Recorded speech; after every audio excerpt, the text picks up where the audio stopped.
MB. Patil ಎಂಬ ಹೆಸರಿನ ನಾನು ಕಾನೂನಿನ ಮೂಲಕ ಸ್ಥಾಪಿತವಾದ ಭಾರತದ ಸಂವಿಧಾನದ ವಿಷಯದಲ್ಲಿ ನಿಜವಾದ ಶ್ರದ್ಧೆ ಮತ್ತು ನಿಷ್ಠೆಯನ್ನು ಹೊಂದಿರುತ್ತೇನೆಂದು ನಾನು ಭಾರತದ ಸಾರ್ವಭೌಮತ್ವವನ್ನು ಮತ್ತು ಅಖಂಡತೆಯನ್ನು ಎತ್ತಿ ಹಿಡಿಯುತ್ತೇನೆಂದು ಮತ್ತು ಕರ್ನಾಟಕ ರಾಜ್ಯದ ಮಂತ್ರಿಯಾಗಿ ನನ್ನ ಕರ್ತವ್ಯಗಳನ್ನು ಶ್ರದ್ಧಾಪೂರ್ವಕವಾಗಿ ಮತ್ತು ಅಂತಃಕರಣಪೂರ್ವಕವಾಗಿ ನಿರ್ವಹಿಸುತ್ತೇನೆಂದು ಭಯ ಅಥವಾ ಪಕ್ಷಪಾತವಿಲ್ಲದೆ ರಾಗದೇಶವಿಲ್ಲದೆ ಎಲ್ಲ ಬಗೆಯ ಜನರಿಗೆ ಸಂವಿಧಾನಕ್ಕೆ ಮತ್ತು ಕಾನೂನಿಗೆ ಅನುಸಾರವಾಗಿ ನ್ಯಾಯವಾದದ್ದನ್ನು ಮಾಡುತ್ತೇನೆಂದು ವಿಶ್ವಗುರು ಅಣ್ಣ ಬಸವಣ್ಣನವರ ಹಾಗೂ ಬಸವಾದಿ ಶರಣರ ಹಾಗೂ ಲಿಂಗೈಕ್ಯ ಸಿದ್ದೇಶ್ವರ ಮಹಾಸ್ವಾಮೀಜಿಯವರ ಹೆಸರಲ್ಲಿ ಪ್ರಮಾಣ ಮಾಡುತ್ತೇನೆ, ಶ್ರದ್ಧಾಪೂರ್ವಕವಾಗಿ ಪ್ರತಿಜ್ಞೆ ಮಾಡುತ್ತೇನೆ.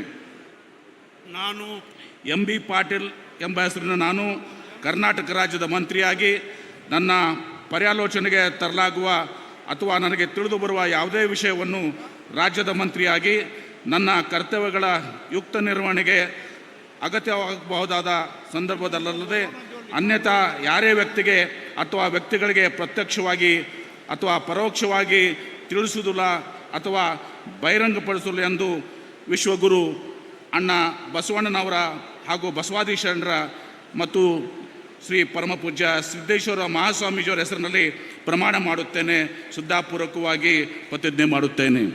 ಧನ್ಯವಾದಗಳು ಸರ್.